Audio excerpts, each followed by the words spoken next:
So much, and it's a privilege to be here and to follow those words about the core values, because actually the values that enshrine the ARCC and all the wonderful work you do matter, and I would like to think that the values that we've taken a stand on as a council matter and as Croydon matter. And I was very, very pleased to hear that you're talking about one Croydon and how we absolutely do in Croydon, I think with pride, celebrate our fantastic diversity of our borough.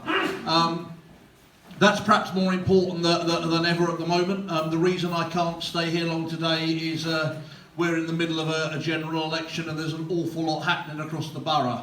So this would be wrong for me to use this as a political platform, so I won't, but I am wearing a red scarf. I'll just leave you with that thought. This election, you know, all elections can bring divide people, but also it's against the backdrop of Brexit, and I know that's divided communities and families as well. So the work that the ARCC and others do across this town, I think it matters more than it ever has done, perhaps in our history, because it matters in terms of the services and the support you provide to the people who need it most, some of the most vulnerable in the borough, but it also matters in terms of us signalling as a town that regardless of what's happening in national politics, in Croydon, people of different backgrounds, different groups, different religions, different diversities, we come together, we stand as Croydon, and we've got a very, very proud record in this borough in terms of delivering on that.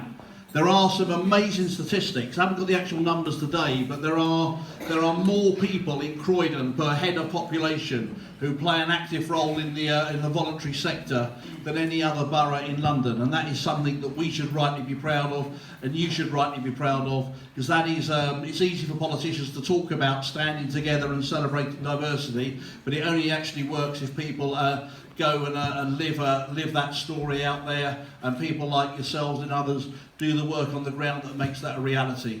So I wish I could stay with you longer today. I can't, but I was here, I think, not that many months ago, saying some words, and I look forward to being back with you, perhaps to spend longer with you going forward. He's disappeared now, but I have seen you've got Mr. Roger Samuels on your agenda. I was lucky enough to hear him singing in concert at the weekend, and you're in for a real treat there as well. So I'm going to miss that, but with the Mayor who's here today, and we'll be speaking to you later no doubt, I had the privilege of seeing Roger at the weekend. So you've got that to look forward to. I've got to go to some other things now, but thank you so much for allowing me to, in the middle of everything that's happening, say a few words, and have an amazing AGM and year ahead. Thank you very much.